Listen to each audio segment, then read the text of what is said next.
warahmatullahi wabarakatuh. Selamat malam saudara kita semua. Pada kesempatan kali ini, izinkan kami dari kelompok 1 untuk mempresentasikan hasil kerja kelompok kami. Sebelum masuk kepada materi, alangkah baiknya saya memperkenalkan nama anggota kelompok kami terlebih dahulu. Di antaranya ada yang pertama, Resi Wanda Husaimi, Gita Listiavanti, Karsito Perdauman Sidaulu, Dadang Eko Nugroho, Hafid Firmansyah, dan Dudana Fernanda Ragil Saputra, Yosa Cahyono, M. Abdul Tawab Ali Al-Afif, M. Farhan Muhadi, Dharma Dwi Cahyono, dan yang terakhir Reswara Aswin Pratama. Untuk presentasi kami serahkan pada rekan-rekan. Untuk waktu dan tempat kami persilahkan.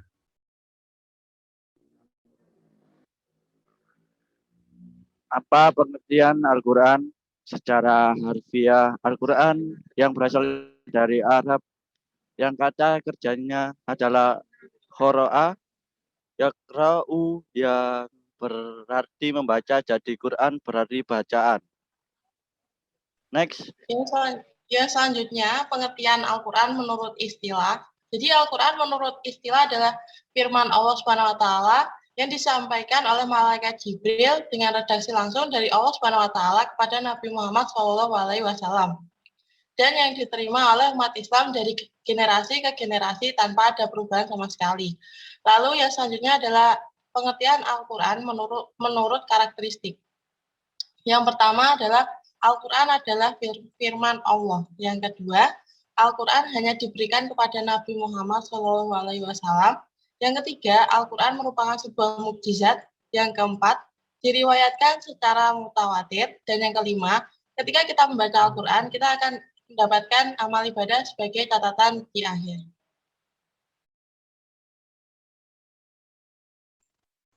Bagaimanakah proses turunnya Al-Quran? Al-Quran turun dalam masa 22 tahun atau lebih tepatnya dalam masa 22 tahun, 2 bulan dan 22 hari. Pada masa turunnya Al-Quran, masyarakat Arab tidak mengenal baca tulis, termasuk Nabi Muhammad SAW. Hal ini mengindikasikan bahwa Al-Quran tidak diturunkan secara sekaligus. Mengapa demikian? Karena Al-Quran diturunkan kepada sang Nabi yang tak kenal baca tulis atau ummi, dan dari proses turunnya Al-Quran secara berangsur-angsur tentu akan lebih mempermudah beliau dalam menghafalkannya. Proses turunnya Al-Quran sendiri melalui 2 tahap, yaitu yang pertama dari Lauhil Mahfuz ke langit dunia secara sekaligus pada malam Lailatul Qadar. Hal ini dipertegas dengan firman Allah Subhanahu wa taala berfirman dalam surat Al-Baqarah ayat 185 yang berbunyi, bulan Ramadan, bulan yang di dalamnya diturunkan Al-Quran sebagai petunjuk dan penjelasan mengenai petunjuk itu dan pembeda antara yang hak dan yang batil. Diperkuat dengan pernyataan Ibnu Abbas dan pengikutnya bahwa proses turunnya Al-Quran dari Baitul Izzah ke langit dunia itu dunia pada malam Lailatul Qadar. Yang kedua yaitu dari langit dunia secara berangsur-angsur. Para ulama Islam sangat memahami bahwa proses turunnya Al-Quran kepada Nabi Muhammad SAW melalui perantara malaikat Jibril tidaklah sekaligus dalam bentuk satu kitab seperti yang kita lihat sekarang. Al-Quran diturunkan secara bertahap, terkadang hanya 1 ayat, terkadang beberapa ayat, namun juga ada yang turun 1 surat sekaligus.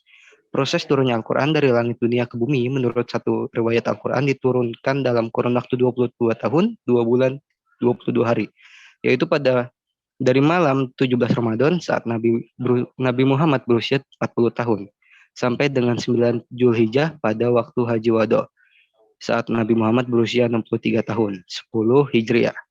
Next.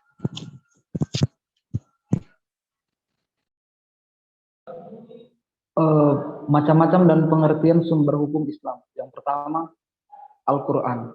Sumber hukum Islam yang paling dasar dan merupakan pesan langsung dari Allah Subhanahu wa taala sebagai kitab suci umat muslim, tentu saja Al-Quran sebagai tiang dan penegak. Yang kedua, hadis. Hadis merupakan pesan, nasihat, perilaku, atau perkataan Rasulullah Subhanahu wa ta'ala, segala sabda, perbuatan, persetujuan dan ketetapan dari Rasulullah SAW akan dijadikan sebagai ketetapan hukum Islam.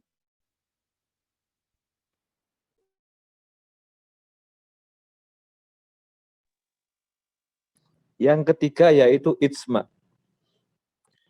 Ijma dibentuk berdasarkan pada kesepakatan seluruh ulama mujtahid. Yang keempat yaitu qiyas.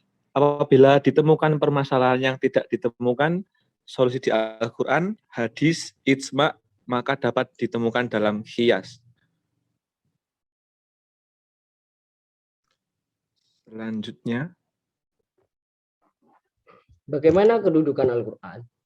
Yang pertama, Al-Quran sebagai kalamullah atau wahyu Allah Subhanahu wa Ta'ala, tidak ada satupun kata dalam Al-Quran dari perkataan Nabi atau manusia. Al-Quran merupakan kalamullah atau perkataan Allah Subhanahu wa Ta'ala yang diwahyukan kepada Rasulullah Muhammad Shallallahu Alaihi Wasallam melalui malaikat Jibril alaihi salam. Setiap orang yang mengaku beriman harus meyakini kebenaran Al-Quran, karena meyakini kitab-kitab Allah Subhanahu wa Ta'ala merupakan salah satu dari rukun iman. Yang kedua, sebagai sumber ilmu dan referensi utama dari penentuan hukum-hukum dalam agama Islam. Kedudukan Al-Quran yang utama adalah sebagai sumber ilmu dan referensi utama dan penentuan hukum-hukum dalam agama Islam. Seluruh ulama tanpa terkecuali sependapat bahwa Al-Quran adalah sumber hukum dan kebenarannya dalam menentukan hukum adalah mutlak. Dalam buku Usul Fikih 1, karya Rusdaya Basri, kedudukan Al-Quran dalam Islam adalah sebagai sumber hukum umat Islam dari segala sumber hukum yang ada di muka bumi ini. Firman Allah Subhanahu wa Ta'ala dalam Al-Quran terdapat dalam surah An-Nisa ayat 59 yang mempunyai arti, hai orang-orang yang beriman, taatilah Allah dan taatilah Rasul-Nya dan ulil amri di antara kamu. Kemudian jika kamu berlainan pendapat tentang sesuatu, maka kembalikanlah ia kepada Allah dan Rasul-Nya. Jika kamu benar-benar beriman kepada Allah dan di hari kemudian, yang demikian itu lebih utama dan lebih baik akibatnya.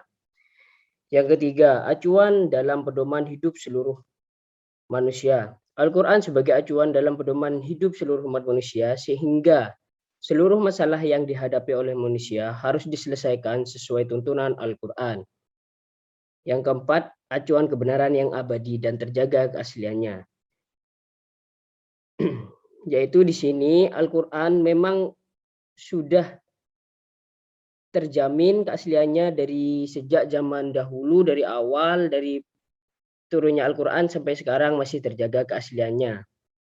Yang kelima, ada sebagai penyempurna kitab-kitab sebelumnya serta tidak tergantikan. Jadi di sini turunnya Al-Quran merupakan penyempurnaan dari kitab-kitab sebelumnya yang sudah diturunkan terlebih dahulu oleh Allah Subhanahu wa Ta'ala, seperti kitab Injil, Zabur.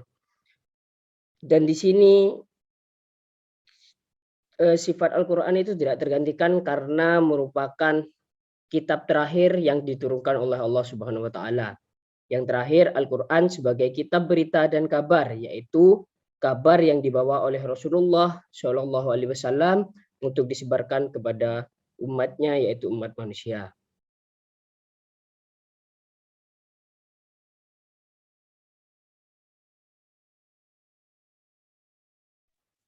Yang berikutnya adalah pembagian hukum dalam Al-Quran. Merujuk pada pembahasan para ulama, sebagian dari mereka ada yang membagi hukum yang terkandung di dalam Al-Quran menjadi 3.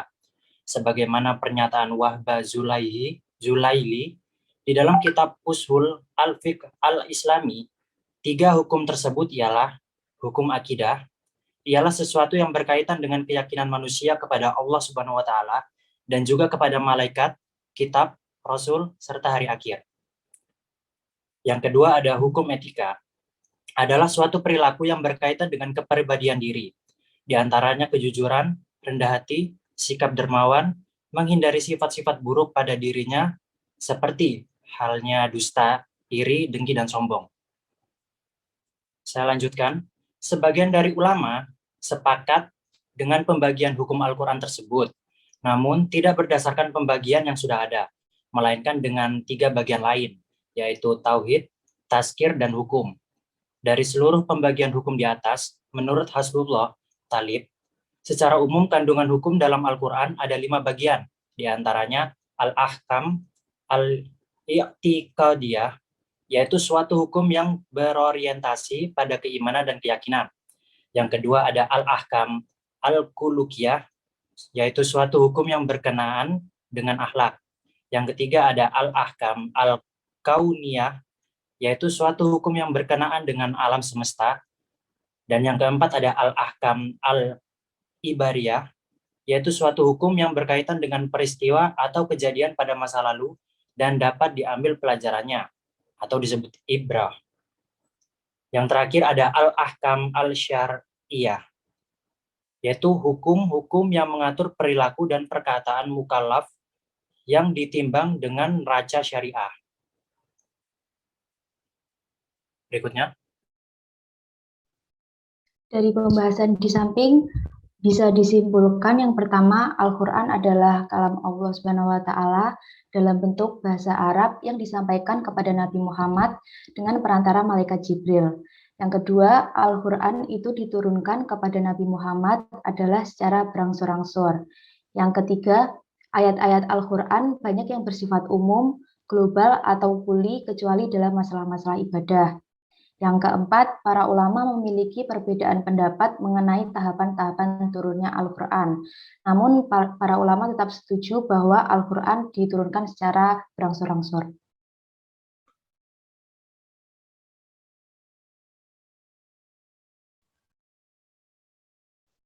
Sekian dari presentasi kelompok kami. Apabila ada tutur kata maupun tingkah laku yang kurang berkenan, kami segenap kelompok satu meminta maaf sebesar-besarnya. Akhir kata, wassalamualaikum warahmatullahi wabarakatuh. Terima kasih.